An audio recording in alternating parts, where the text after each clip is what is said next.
actually I'll do, Nicola, is I'll do a little introduction and a little welcome, and then you can jump straight into it. First off, hello everyone. I'm Paul Graham. I'm part of the Inspire Learning team. I was faculty head of mathematics and computing at Kelso High School during last year, and we had that experience of using the iPads quite robustly over last lockdown. Nicola Douglas and Shelley Thompson. Nicola Douglas is a science teacher from Selkirk High School, and again, she's also a Microsoft Innovative Educator expert, and so is Shelley Thompson from Earlston High School. Shelley is a business studies teacher at Earlston, and we're going to run a session. Well, Nicola and Shelley are going to run this session and take the lead on how we can run meetings and setting assignments. And what I think we can do is just hand that over to Nicola. One thing I'll say just before I pass it on is we are going to be doing sessions like these over the next few weeks during lockdown. They'll be at 3:45 Monday, Wednesday, and at 1 o'clock on a Friday, and they're going to cover different aspects. I'll be releasing the sort of timetable and content of those in the future. There will also be sessions on Tuesday and Thursday on different apps other than the Microsoft ones. So on Tuesday next week, we will be looking at Show My Homework for secondary staff and having a little rundown of using that in the classroom with Suzanne Pritchard at Gala and Alan Connell taking a lead on that from Kelso. And then on Thursday, we're having the team from Book Creator, which is a fantastic creative app.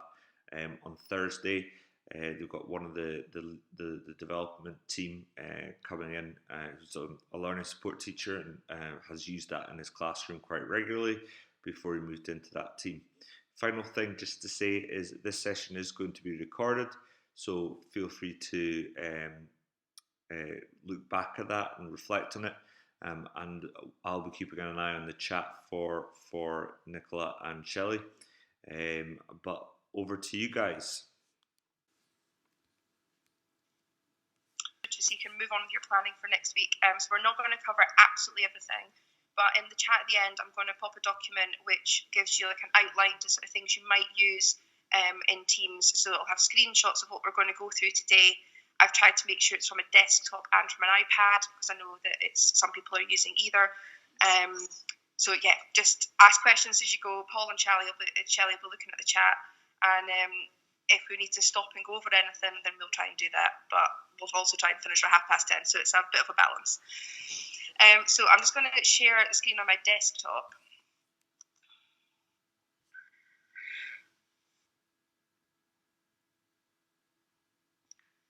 Okay, so the reason I'm going to be doing this from my desktop just now is because it's hard to be in a Teams call and do things on Teams during the call at the same time on the iPads. So I'll try and tell you any differences between the iPads and the sort of browser version of Teams as we go along. And as I mentioned in the pack, there is screenshots of both of them. So at the moment, I'm just in the call on this, so I'm just going to click back to my Teams. And I've got a little demo team set up for Inspire calls. Okay, so there are two ways to set up a call from a team that you have. So I'm kind of assuming here that you've all managed to set up your teams already. If you haven't, then just fire us a message and we'll help you out with that. So you can set up a call from inside the team. If you go to the top right-hand corner, there's a little icon that says Meet. And if you drop down, then you can go into Schedule a Meeting from there. I'm just going to move your little window out of the way. And that brings you into this meeting details. Now, I'm just going to close that and show you another way to go in, and that's through the calendar. So I'm going across to the left-hand side now, and I'm on this Fifth one down says calendar. I'm going to select that. This is my calendar for this week. And again, I'm going to go to the top right-hand corner and select new meeting. Now, on the iPad, your calendar is along the bottom when you're in Teams. So you select the calendar from along the bottom, and then it's the top left-hand corner. There's a little plus sign, and that allows you to create the meeting. Once you're in, it looks the same as this. So I'm just going to call this weekly meetup.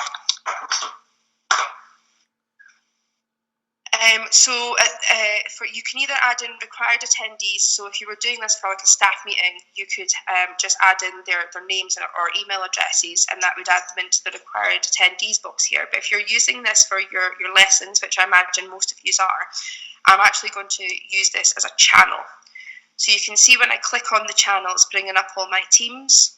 So I'm going to find my Inspire demo team, this team that I'm using just now, and I'm going to click on the general channel for the Inspire demo. So what that's going to do is it's going to put a note of that meeting into the post section, just like the meeting that we joined today. So I'm going to leave the time as 10:30 just for today, just so you can see what it's going to look like. And then you can set how long you want the meeting to last for. So let's say I'm going to have an hour's lesson. Now, how I've set this up for my classes for next week and the week after is I've made this a weekly meetup. So I've set it for, say, a Thursday morning for my higher class. So to do that, I'm going to go into the fourth box down. It currently says do not repeat, and I'm going to select weekly. So this is now going to be going for every Friday starting today, and it'll be the same time, and people can join that as they go. We can then put in a little message, so saying, hi all, this is our weekly live lesson. And then I'm going to just click send. So again, I'm going back up to the top right hand corner and I'm clicking send. So if I go back into my demo team, you can see that that's now popped up. Oh, there's a slight delay there, sorry. That has now popped up in our posts section, and that should look similar to how you joined this morning. So you can click on it and adapt it, add in a message. You can view the meeting details that you've set up, and at the time, this will become live for the pupils to join. And that will just sit there for each week. Now, one thing I would probably recommend is having a separate channel that you can put these things into. So at the moment, my demo channel only has my demo team only has a general channel. So for my, say, National 5 team, I've set up a separate channel at the side where I'm putting the home learning information into and the calls, and that means that everything's not going to get all cluttered up as we go. So excuse me for those who know how to do that, but just to share with you, if I click on the three dots beside my title of Inspire Demo, and then the second one down, add channel, and then I can set a channel name. I'm going to call it Home Learning Meetings, and then add. So that set me up a whole new channel. So if I was setting up this meeting, then I could have, instead of selecting Inspire Demo and then General Channel, I would have selected Inspire Demo and then my Home Learning Meeting channel. And then that keeps all the meetings together, and it stops people getting confused about where to find things. So is there anything that's popping up in the chat that I need to know about, Paul, Shelley? Nothing there, but Nicola, are you able to do something about the lobby? Yeah, I was just about to move on to that, sorry. Yeah. Okay, so we're all okay so far? Perfect. So the settings for the team are defaulting to a lobby. So to do that, if we click on the meeting and then go to meeting options, which is in the middle of the screen. Now, on an iPad, this will take you to your browser, so you just need to make sure that you're connected and your internet's working. And it takes you to this little menu here. So you can see that for my weekly meetup, it's already put the details in, who the organiser is, and at the moment it's defaulted to only me for passing the lobby. Now, this is the settings that you want on for your lessons, because you don't want pupils to be able to join a meeting without you being there, just for safety. If you were organising a staff meeting, then you could change it to just everyone who's got access. or you could give certain people access to it. So say you're doing a joint presentation like this with someone. Who can present is another thing to keep an eye out for here. So at the moment, this meeting I've just set up is only me because I'm planning on delivering a lesson. It might be that you want pupils to maybe share some of the work that they're doing, or they might be, say, a senior class, they might be delivering some piece of research that they've been working on. So again, you could have who can present. So you can change it to anyone who's on the call. So the staff meeting, you might want to be able to have everyone be able to jump in and out, or you could have it as specific people. Okay, so then you can have them set up as presenters. What's been quite handy is that you can open this up during a meeting, temporarily give somebody control, or just change it to anyone, and then go back in and close it once that you have finished with what they're doing. And then the last box to mention on the meeting details is about the allowing attendees to unmute. So this defaults to yes, so then the pupils can unmute themselves and ask a question, or like yourselves just now, they can unmute themselves and ask a question. You might want to change this to no, see if you're just wanting to do more like a live stream. No questions in the chat, Nicola. Okay. Just popped up. The who can present button, can the kids still speak if it's only me presenting? Yes, so presenting is the sharing a screen option that I'm doing just now, whereas the speaking is different from presenting. As long as you've got the unmute, that they can unmute, or if you want to unmute people as they put their hands up, say, then that's fine, they can still talk. I think Beth's got a question, Nicola. Does adding a channel means posting the meetings within the team means you don't have to add... So the other thing we wanted to show you this morning was how to set assignments. So these assignments will go into a gradebook, and you can keep a record of what they've done, but also it's somewhere clear that the pupils can go in and access. So across the top, this bar, across the top side where it says general and bold, there's one that says assignments. So I'm just going to click on that. On the iPad, you only have 3 tabs along the top. You have posts, files, and more. So you have to click on more and then assignments to be able to get into that. It's just how they've arranged the space. Okay, so I'm going to click on get started. And there's nothing here because it's a new demo team. So I'm going to use the purple create button. If you have used assignments before, they will be showing up in sort of white boxes through the middle. You'll have what's been sort of set just now, and then anything that's been returned and sort of previous assignments. So I'm going to click on create. I'm going to focus on the top one here, the one that says assignment. Quiz is the one that uses forms. So our session on Monday at the end of the day, so that's 3:45, we're going to be looking at how you can use forms and teams together. So there's a couple of different ways to use the forms within Teams. So we're going to cover the quiz one on Monday. So for just now, I'm just going to focus on assignment. So I'm going to click on that one. Okay, so the screen looks pretty similar on the iPad and the desktop. So I'm just going to give this a title. So test assignment. Oh, tell me if I spelled assignment wrong. Right. So you can categorize it if you wish at this point, and then instructions. So it's actually quite nice because you can put quite detailed instructions in here. You can bold and highlight information. So I'm just going to be very brief just now and say complete. Okay. What I found is that if you put nice instructions here, make sure they're sort of front loaded. So this is all the things you need to do. Now click on and then tell them what they've got to do. So I'm going to add resources next. I'm going to this little paper clip just underneath. And we can attach lots of different things here. So it's automatically defaulting for me to select something out of my OneDrive. For those who use Class Notebook, I'm a huge fan of OneNote, use it all of the time. Those Selker people on the call will know this. I can pull information out of my content library and set a page say this demo page, and I can put that into slightly slow here. I can put that into a folder that belongs to one of the pupils in my OneNote. So I'm just going to pop back. I can just quite simply put a link in. So I've used this when I've used Google Forms rather than Microsoft Forms. So I send them out to the Google form and they put the link in here. We can also add a file. Now, this is one thing I would definitely recommend, is if you're setting a piece of work, give them a blank file type for them to add their work onto. So then it doesn't really matter how they do their work, they can sort of add it onto this document. So for example, even if you're asking them to do a photo or anything, you could still give them a blank Word document and then they can insert their photo into the Word document.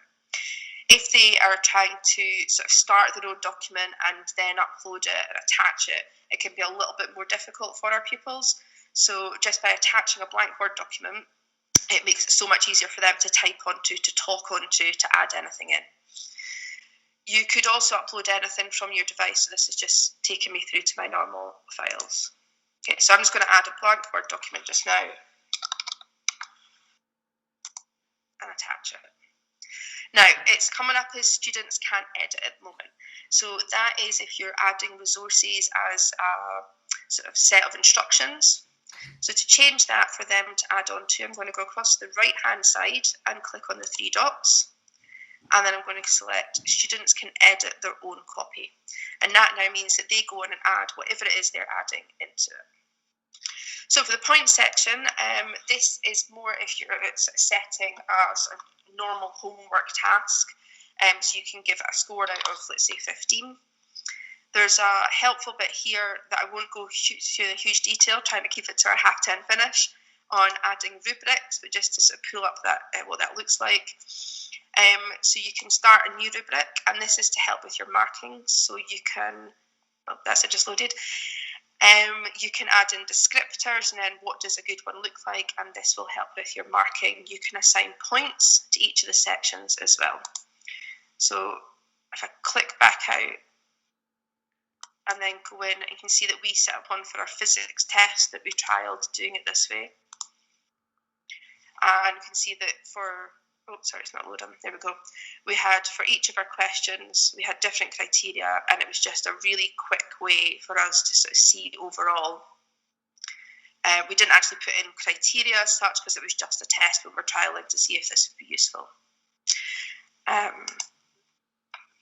So the assigning part, you can assign this to the whole class, or this is quite a nice way for you to differentiate what activities that you give out.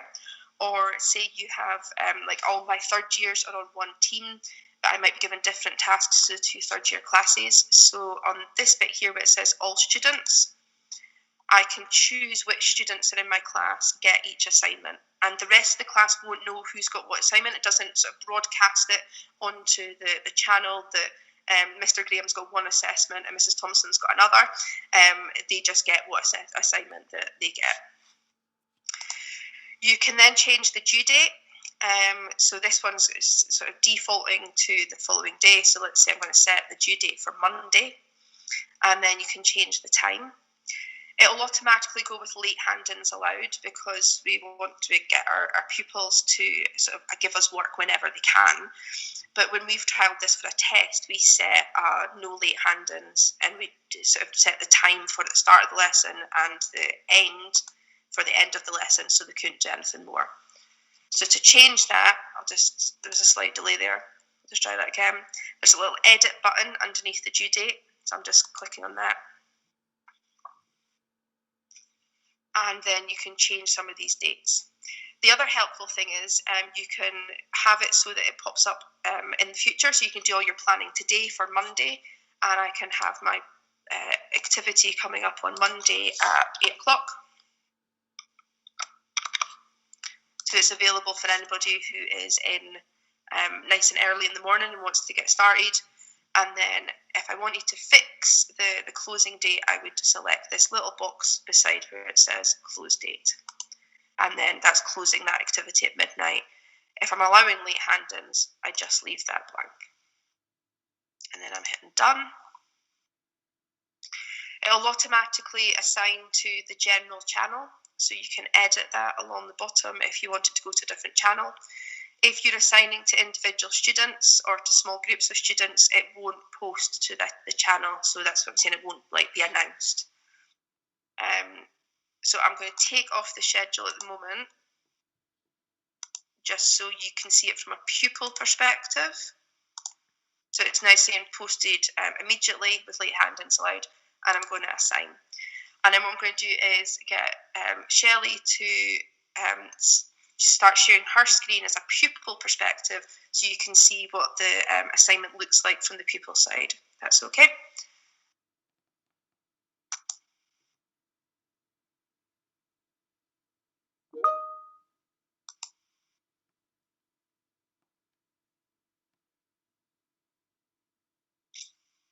So it says it's been posted, Shelley, so it should be up. So if I can click over to you and you can take over. Yeah, sorry, I just switched on to my desktop.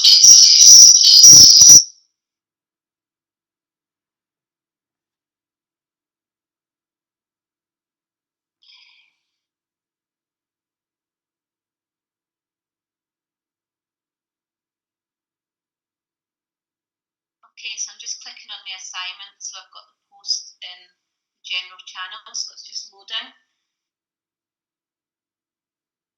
So if I open the test 1 document,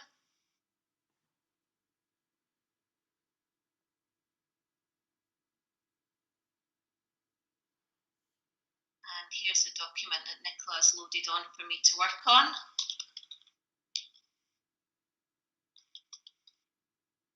So I can just type directly into the document, and then once I've finished, I just click on close, and it goes back to this original screen. And when you get to the original screen, there's a little turn in button in the top right hand side. Some of the children are like this, because when you click on it, it gives you a little animation, and that has then been turned in and sent to the teacher. I can still open it again at that stage if I wanted to go back and make changes, and it automatically saves, so they don't have to click on save. As soon as they close, it will auto save, and then that sends it back to the teacher, and it's telling me that I have completed that task. So I've got no further assignments sitting there. And then Nicola will then be able to open that document and amend it and mark it. Nicola, would you like me to close it so you can see what yours looks like? Yes, please. So I'll go back in and then I can mark it as such.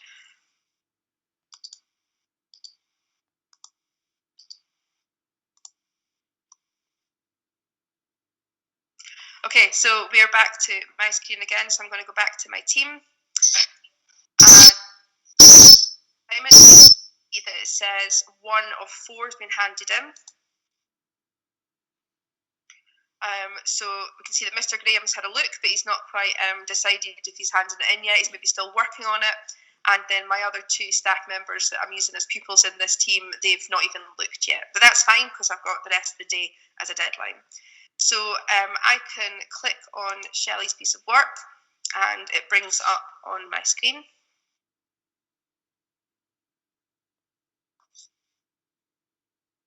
Oh, your information is not there. Did you delete it? Maybe I wasn't watching. It's come up blank.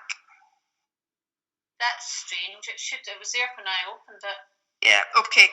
This is the slightly frustrating thing about tech sometimes, folks, as you'll be aware. Sometimes there's some glitches, so I'm just going to close that and try again.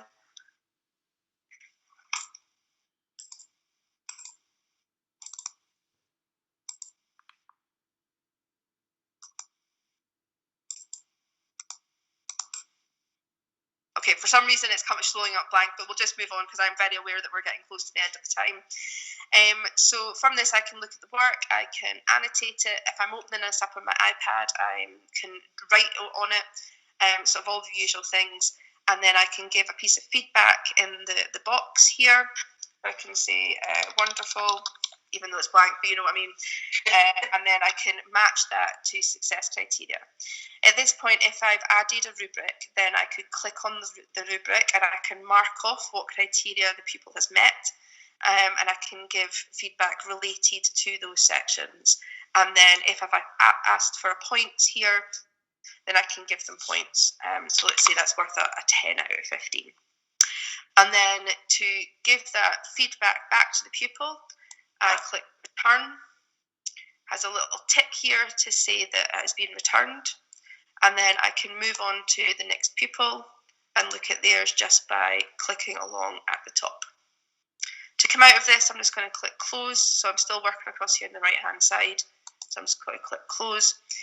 You can see that Shelley's now disappeared from my list, and that's because she's moved across into this returned list. So it's changed the status to returned. The feedback box has went purple because there's feedback in there, so I can click on that and read it. And the tick here just sort of, again, just to say it's been returned. I could give feedback as they're working. So say Mr. Graham is looking at it, so I can add a little bit of feedback into him even though I haven't returned it as well. So then I could click that too. So on the pupil point, we're just going to flick back again. So the pupil point, they'll then be able to open up their assignment and see the feedback. So I've just stopped sharing. We'll flick back to Shelley again.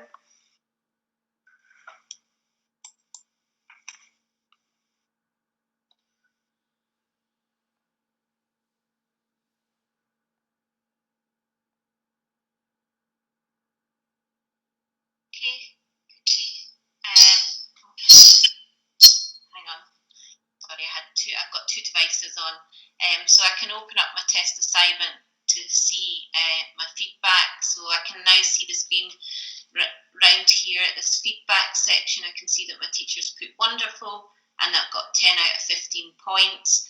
I can also reopen the work, and then I would be able to see any marking or feedback that my teacher had written on the document here as well.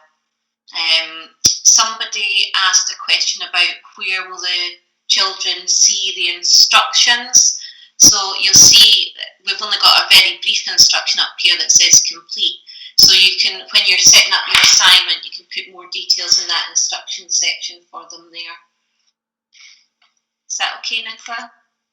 Yep, and there's no limit, so I was just trying to be quick with the instructions. You can put quite detailed instructions there. As I mentioned, you can put things in bold and highlight, and so they know exactly what it is they need to do each stage. You can also add multiple things to the same assignment. I would just recommend keeping it quite sort of clean and easy. By the pupils, they would need to undo the hand-in, make the changes, then re-hand-in. Okay, so we're 1 minute past 10:30. So hopefully we've given you a little bit of a taster. So I'm just going to... There are a few questions in the chat. Yeah, so we'll try and get through them. So Shelley, if you want to try and sort of do that while I load into the chat the little help document, is that okay? At the moment, you would need to download it and save it and upload it again. That's why Nicola had said if you were going to give them a piece of work that required them to put a photo in, if you put in a blank document, even a Word document, and if they put the photo into the Word document, you'll then be able to annotate that. Okay, Nicola? There's one thing that I like to do during last lockdown when I was submitting, was I was often just get pupils to actually attach their work directly, and instead of actually editing the Word document or the PDF that I would send out, I would send that out to them and ask them to attach the document. Could you show Shelley maybe your screen and just show people how pupils would be expected to attach a document if that was an instruction for them, so they could help out pupils and make that very clear to them? Yep, that's no problem. I'll do that.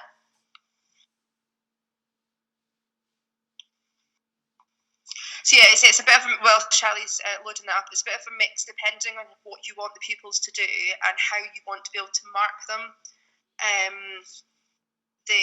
You can get them to either attach a document, so Shelley's about to do that, or give them a blank document for them to write into. It just depends on what you want to get back from them and how you want to mark it. Okay, so to add the work, you just click on the Add Work button.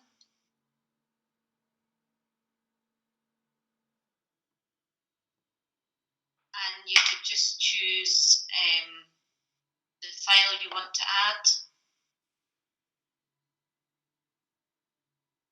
Let's see, I wanted to add.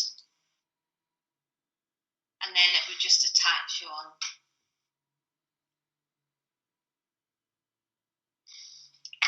Likewise, if you wanted them to put a photo into the document, it would just be a matter of inserting it or copying and pasting it from wherever you might have your document. So if I wanted to insert a picture,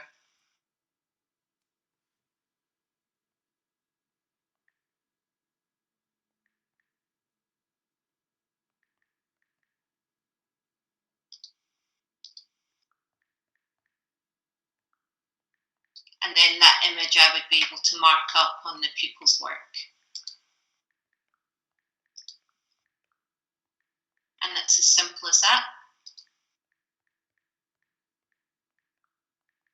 Cool. There's a question appeared in the chat about using Pages on the iPad. Yes, the assignments looks very, very similar on the iPad, and you can attach from the iPad.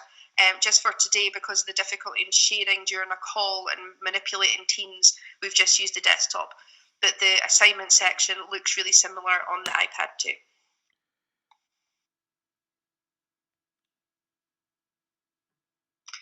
There's a question about where you'll be able to watch this again. So Paul is recording this, so he's going to add it into this team. For recording your own lessons, probably the easiest way on the iPad is to use the screen record. So we can see that on the top corner here. I'm assuming this is Paul sharing now. We have the little red icon at the top. He's doing a screen record at this point. So you can pull down, it looks like a little target, and you press that. So at the moment, I'm showing you exactly what it would look like from a pupil on their iPad. So this is how it appears on the pupil's iPad. They would go to View Assignment, and when they're ready to submit something, as you can see, I've actually already returned my assignment to Nicola, and I've added a Pages document instead of the Word document. So if I want to undo the hand-in, I can click on that just there. And if a pupil wants to add on the work, all they have to do is they can read the work directly and they can edit it as was shown by Nicola and Shelley, or just as Shelley was showing us just now, they can click Add Work. And then once they're in here, they can upload from this device at the bottom, and they can either send in a picture of their work. So sometimes if you're doing a more hands-on creative piece of resource, you might be saying, take a photo of your drawing, and then you can annotate that while you feed back. Or if you've done it in a different file format, so for example, a keynote or a different subject, if you click Browse, you can then submit either your keynote presentation, and it will attach that. I'm hoping it's not too long. And that will then just attach to the document. So we now have multiple files being attached. That becomes a little bit more hard to manage as a teacher, because obviously you aren't able to give direct feedback onto each document as easily, but you can, as you go through it, edit it. So there are multiple ways of adding and editing the document, but I found last year, because I'm a maths teacher, I often found my pupils preferred writing out their answers and solutions on a piece of paper and their jotter, and then actually submitting that. Or we had sometimes a little practical video that I would get them to record, and they would submit using that as well. So if they were doing something practical, I had them demoing how they would measure something for me. I then had them add that video to that task. I don't know if there's any other questions that people are asking just now. Yeah, there's a couple come up. So there's one about setting up a chat with the National 5 team, and when they add attendees, they can't find the kids. So if you're trying to use the actual chat function, then you can't add pupils to that. You just have to use the posts section within your National 5 team. And then you can change your settings on your channel to allow them to communicate with you. So for the junior classes, I have to say I tend to turn off the chat in certain channels for them in the post section. So I mute them, because otherwise you end up the first years battering back and forth, saying hi to each other all the time. Whereas with my seniors, I let them reply and ask questions within that. It's quite nice to set up a separate channel to allow them to do their chat in that. There's also a question about setting up a channel. Yes, we did mention how to set up a channel within the team. So I'm just going to boot Paul off and just share again.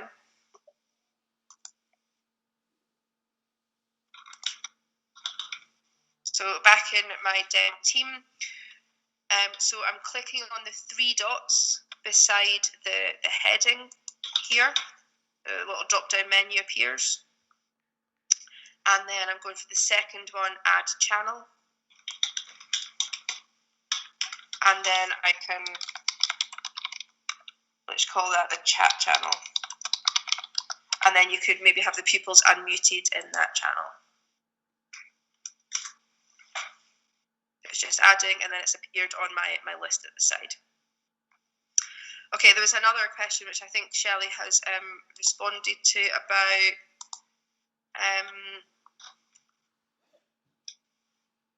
child protection rules. We're to avoid one-to-ones, and so you should always have 2 members of staff on if you are speaking to an individual pupil. The second teacher doesn't have to be involved in the conversation. They can be muted, but they need to be there just for sort of extra protection. The lobby will stop pupils entering before a member of staff, so it'll stop any sort of issues happening before the teacher gets there. And the teacher should be last to leave the meeting, and you can use the end meeting function as opposed to just the leave. If you're uncomfortable at any point because of how the kids are acting or what's happening, then you can just end the meeting at any point. And just maybe come up with a phrase that you're going to use. It's recommended that the pupils and teachers are in neutral locations, and they can have their cameras on or off. It's totally up to the individual pupil. You can invite them to turn their cameras on if they wish, or you can have them all turned off. You can have them all muted like this as well. The other thing what I will do is I will add a document from Glow, who have a specific sort of outlines on good practice when running your meeting. And within that, you can remove an individual participant if you so wish. Do you want to show how that you can do that via this channel or this meeting, and we could just show roughly how to do that, Nicola, or do you want me to do that just now, or? It's totally up to you. If you want to do it, that's fine. I can stop sharing. Yeah, that'll be fine if I can. So just while you're doing that, then just a couple other questions. How do you share your screen? So like I'm doing. So there's a bar. It's along the bottom on the iPads. It's on the bottom along the browser. And if you're using the desktop app at home, it's actually in the top corner. But there's a little sort of rectangle, well, slightly square on some of the devices, with an arrow in it, and that's the share. And then you click on that, and it gives you options of what you want to share. If you're sharing with from the iPad, then I'll ask you to start broadcast, which seems slightly bizarre, but just click yes, and that's the sharing equivalent on an iPad. Sorry, and just the last question popped there. So no one-to-one meetings with kids. So yes, so if there's only one pupil present, there has to be more than one adult in the room.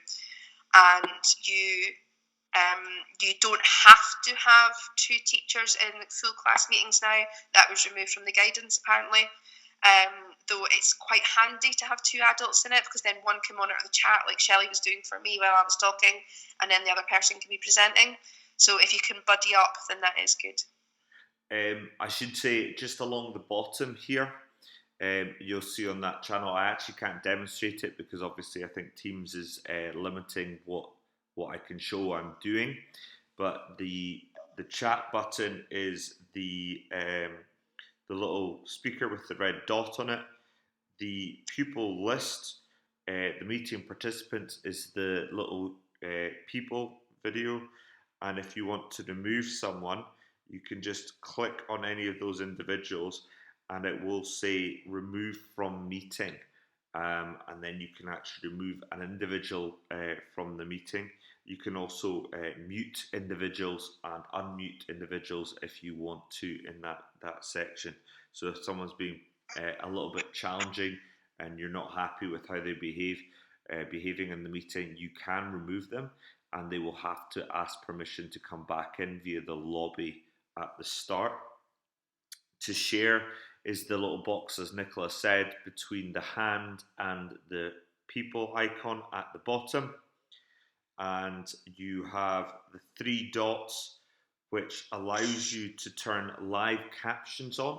So if you tap on those 3 dots, there is an option to turn live captions on, and if you speak slowly and clearly, they can record and they can see what's being said as you speak. So if you can actually, you could probably give that a try right now, and it should hopefully give you a demonstration of that. So that's the 3 dots on the right.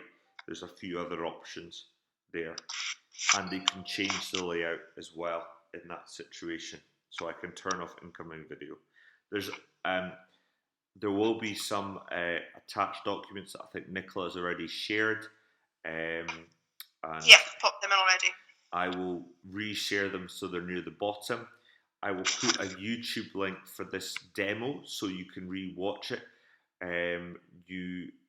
It might come up a little bit smaller than I'd hoped, just because of the way my screen works.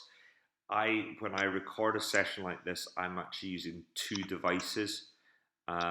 There is a chat in the How Can We Help channel on how you can maybe record your live sessions, where we've discussed that.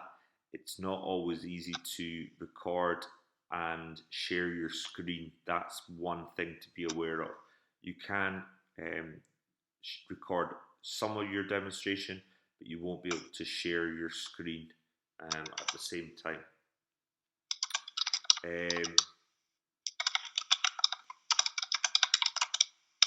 But if there's any other questions,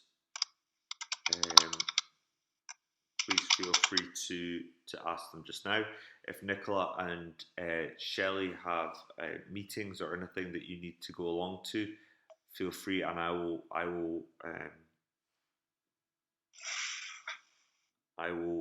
be in attendance. I will make sure I'm still here until 11 o'clock, where I will be doing a live drop-in session in the How Can We Help channel, which is going to be happening every day for the next couple of weeks at least, at 11 AM for secondary teachers. And to be honest, I'm happy for primary teachers to join as well, but there is a primary specific drop-in from 10 till 11, and if you have a technical issue, there's one 9 till 10.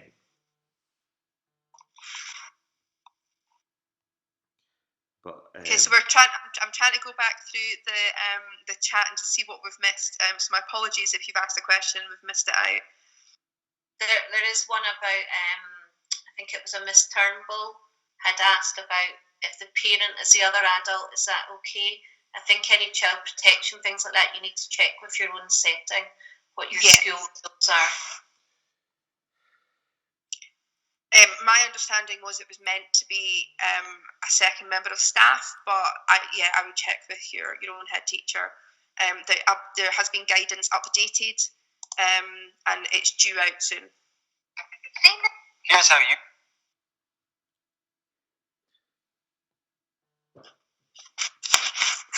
Thank you very much, guys. I know you're all very busy. Please look out for the upcoming CPD that we're running on with the Microsoft Innovative Educators. We've got a range of subject specialists, from science teachers, English teachers, business studies teachers. We'll be running these sessions, as well as Nicola and Shelley here. And they're coming from different secondary schools. They've all had experience of teaching during lockdown last session using the iPad, and have really detailed knowledge. There is also going to be a whole set of range of resources going to be available on this channel or in the How Can We Help channel for you guys to ask. And please keep an eye out for any of the CPD if there's nothing. So there's sort of ideas, and please drop in any resources in the How Can We Help if you think they might be useful, because there's already some really good stuff people are putting up there from Jedburgh or from Berwickshire that I've seen already being uploaded. So it'd be great to have a little bit more contributions. But if you want to, feel free to come and chat to me at 11 if there's any questions you want to ask, and I will. Yeah, and I would just tip in and say that there's no silly questions. Like, we've all got to ask something at some point. We've all been through this, so just ask anything, even if it seems silly. And if you don't want to do it in this sort of public chat, then just message one of us and we'll answer it. But there's normally somebody going, "Oh, thank goodness that person's asked," because they were thinking the same.